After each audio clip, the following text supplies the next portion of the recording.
50 জন সাংবাদিক উপস্থিত আছে।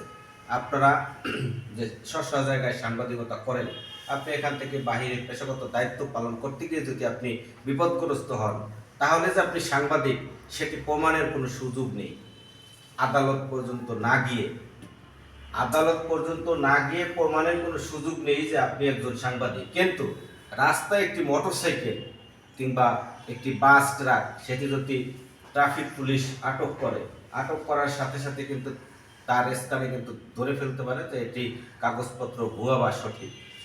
কিন্তু আপনি একজন সাংবাদিক, কিন্তু আপনাকে এই একজন সাংবাদিক হিসাবে এই দায়িত্ব এটা প্রমাণ করতে গেলে সেটা আদালত পর্যন্ত আপনাকে যেতে হবে, আপনাকে কারাগারে যেতে হবে, 2, 4, 5, 10 দিন আপনাকে হাজতও কাটা লাগতে পারে।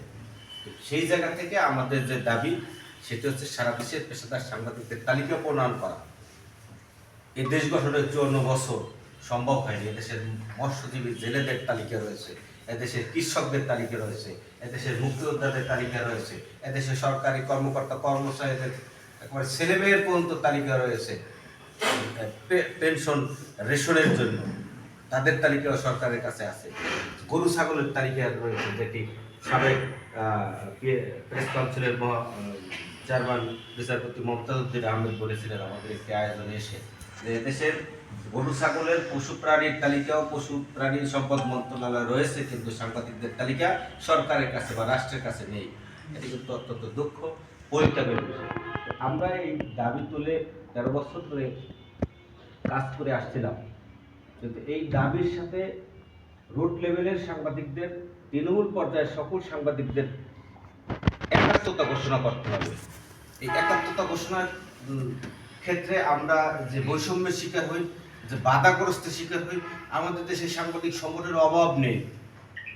একটি জেলায় 3টি, 5টি, 7টি প্রেস ক্লাব, মুন্সিগঞ্জের গজারিয়ায় 14টি প্রেস ক্লাব, 14টা, এটা পাশে আপনার বগুড়ার শেরপুরে 17টা সাংবাদিক সংগঠন একটা উপজেলায়।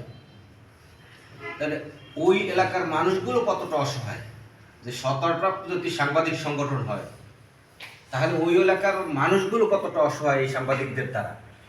এলাকার মানুষ, সাংবাদিকরা কিন্তু অসহায় না, ওই এলাকার মানুষগুলো অসহায়। কি কারণে? যে এরা এই সাংবাদিকরা বাধা বিপত্তি, মারধর, হামলা মামলায় ওই এলাকার মানুষ অতিষ্ঠ হয়ে যায়। আমাদের মাঝে অনৈক্যের কারণে আমরা একে অপরকে সহ্য করতে পারি না। আমরা একজন সাংবাদিক আরেকজন সাংবাদিককে ভালোবাসতে জানি না। আমরা একজন সাংবাদিক আরেকজন সাংবাদিকের প্রতি সম্মান দেখাতে জানি না। একজন সাংবাদিক আরেকজন সাংবাদিককে স্নেহ করতে জানি না। এই জায়গাটা একমাত্র এই গণমাধ্যমের মাঝে অনুপস্থিত। অর্থাৎ যে যার রাজ্যের রাজা, আমি সাংবাদিক, আমি মহাসাংবাদিক, আমার চেয়ে ও কেমনে বড় সাংবাদিক হলো, ও কিসের সাংবাদিক, ও তো কোনো সাংবাদিকই না। অর্থাৎ আমাদের মাঝে যে অনৈক্য, এই জায়গাটা ধীরে ধীরে যে আজকের এমন একটি পর্যায়ে এসে দাঁড়িয়েছে, সমাজের মানুষ আমাদেরকে সহ্য করতে পারে না।